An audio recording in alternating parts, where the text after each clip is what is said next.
What is going on? First Periscope Unfiltered pod in about 4 months, I think. We haven't done this in 4 months. I stopped doing this for a little while because I got kind of busy. And I was kind of overloaded with a lot of work and stuff, and obviously life happens, but I finally got time to do this now. I'm gonna try to do this every day. Get back to what we did before. Obviously try to do Monday through Fridays, 10 minutes. This is separate from the Earnestly podcast, obviously, and everything we do there. This is more, obviously, kind of quick and easy, in and out, kind of in the moment topics when I get to. See, the thing with the podcast is that it's hard for me to hit every topic I want to hit in a day that doesn't have a lot of legs. Like, there's a topic, like, even Tiger Woods win the Masters. Like, it's still a big deal on Wednesday today, for example, and people still talking about it to some degree. 10 years ago, 15 years ago, that would be the biggest topic for the next month.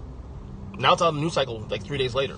You know what I'm saying? And Tiger Woods is the big deal, So it's not to say that Tiger Woods doesn't matter. Tiger Woods does matter, but the news cycle that things travel now between sports media, politics, pop culture, you name it, it's literally,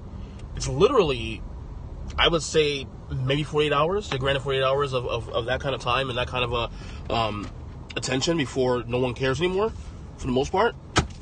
So, and with the Earnestly podcast, I can't do that show every day. I can't get into the studio every day and do that because of my work schedule and other obligations I got to do.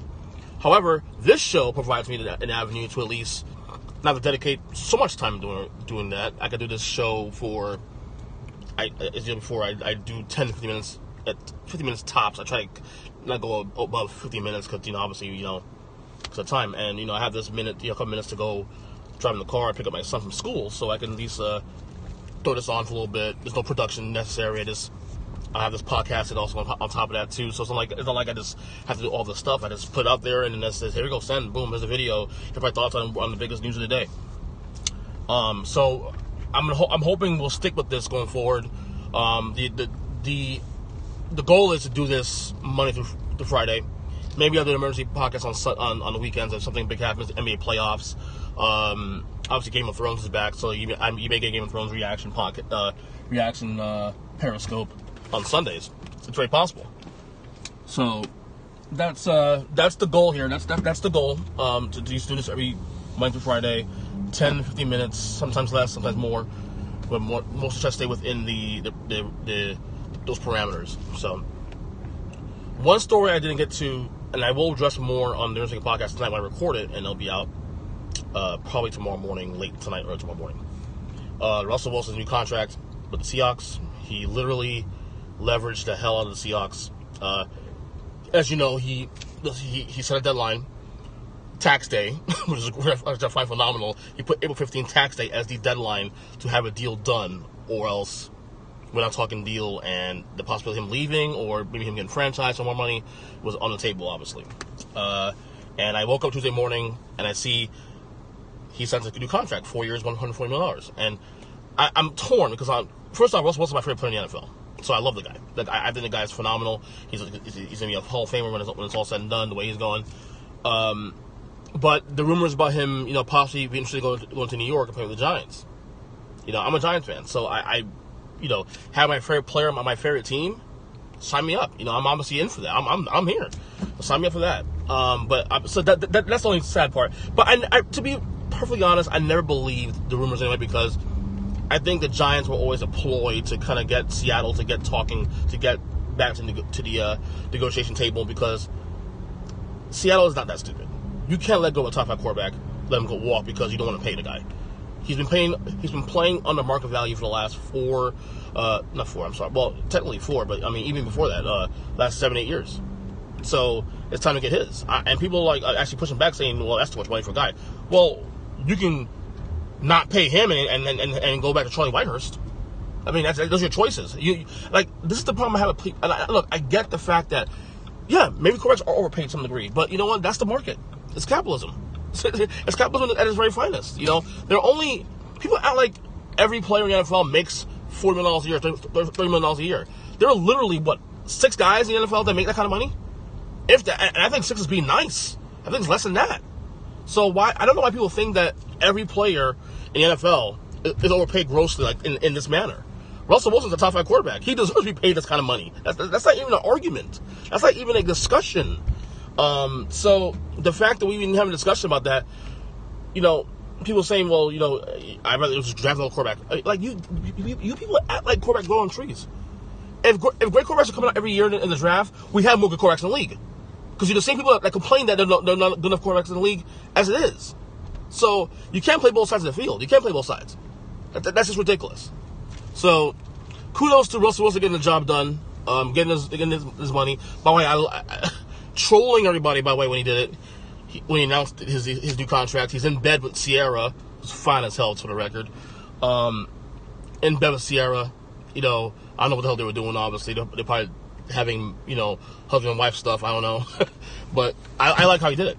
I like how he did it. I mean, look, it's not the typical Russell Wilson you would see, kind of, all, prim and proper, and not saying it wasn't classy, but, Russell Wilson's kind of, he's kind of, straight and narrow and all that. So seeing Russell Wilson in bed doing this was kind of a little bit off the Russell Wilson script that we've seen over the course of the last 8 years. But in the end, he deserves to get paid. And I'm really happy for the brother. Top 5 quarterback in the league. You can argue top 3.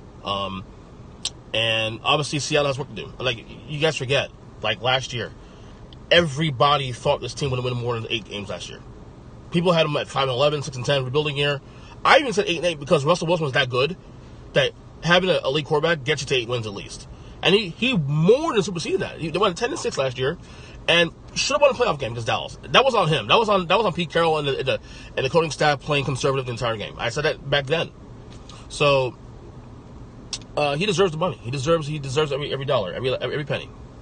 The guy's class. The guy is probably the best player in the history of the Seattle Seahawks. I mean, obviously, well, Steve Largent. Well, hey, look, Russell's won a Super Bowl already, so stop that.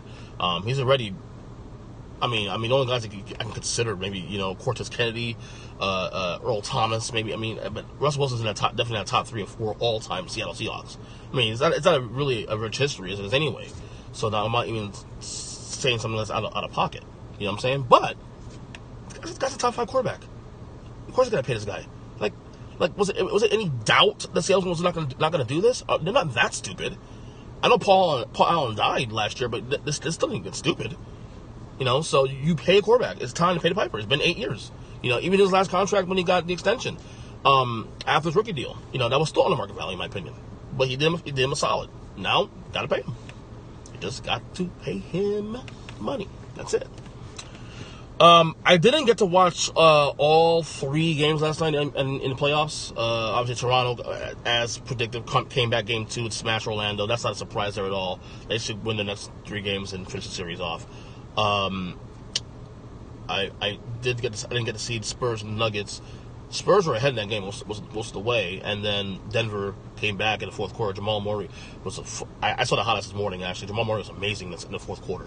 That guy's a great player. But I'll tell you, if Denver loses this series, I won't be surprised. I will not be surprised one bit. I think I had Denver in 7 initially. I mean, you can see my predictions I have on one of the previous podcasts I did last week. But I think that's gonna go 7 games, and I think San Antonio can win that game series also too. If they won, so now San Antonio won game 2, also held on and won game 2. That series will be over in probably 4 or 5 games. So yeah, and then the OKC Portland series, I'm a little surprised. I shouldn't be. I pick OKC. I pick OKC in the 6 for one reason, because of the Nurkic injury to Portland. I thought the Nurkic injury would be a big deal, but we're seeing a Damian Lillard now that's possessed. We're seeing a Damian Lillard that is. Look, both these teams flopped majorly last year in the playoffs. Remember, Portland got swept by New Orleans in the first round last year. OKC lost to Utah in the first round last year. And this is with a team that had Carmelo Anthony and Paul George. So both these teams have something to prove now early on. And Portland is guns blazing. Up 2-0 now. And Damian Lillard is a man possessed. And I gotta tell you, OKC, Portland, San Antonio, and Denver are all playing outside the Golden State Houston bracket. So either of these 4 teams, if they win this series, could really realistically play in the conference finals. You know, because they wouldn't draw Golden State and or Houston till the conference finals. So there's an opportunity here to, you know, to gain some ground here and get close to the finals as possible. So if Portland wins the series, they're gonna draw Denver, who's obviously flawed. San Antonio, while they have Popovich, it's still beatable. And Portland could be the team in the conference finals playing Golden State and Houston. Because if Golden State and Houston win this series currently, they'll play in the second round.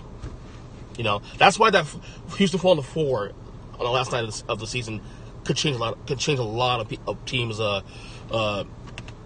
futures here. So, but I'm still in line waiting for my kid.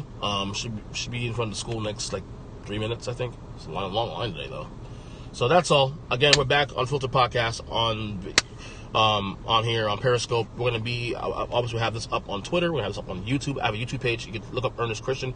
Although I may change the name to Earnestly Speaking Media soon. I'll have some up on Facebook probably too as well.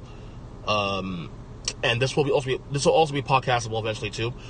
I initially had deleted the podcast feed back in December, January when I stopped doing the show, thinking I was not gonna come back and do it again.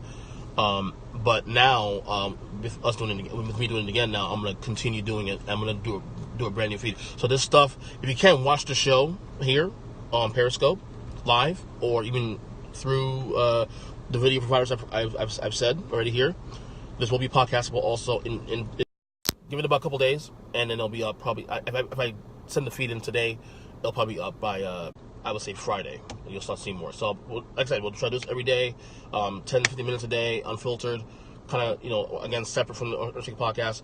That will be. I'll be recording tonight. I'm gonna do a Game of Thrones podcast with my man Darren Wilson, doing a Thrones Talk pod, talk about some Game of Thrones as well as some other topics I want to get to tonight. So then, love you guys. I'm glad to be back doing this, and hopefully we continue doing this daily. Right? Love you guys. Kisses. Take care. See ya.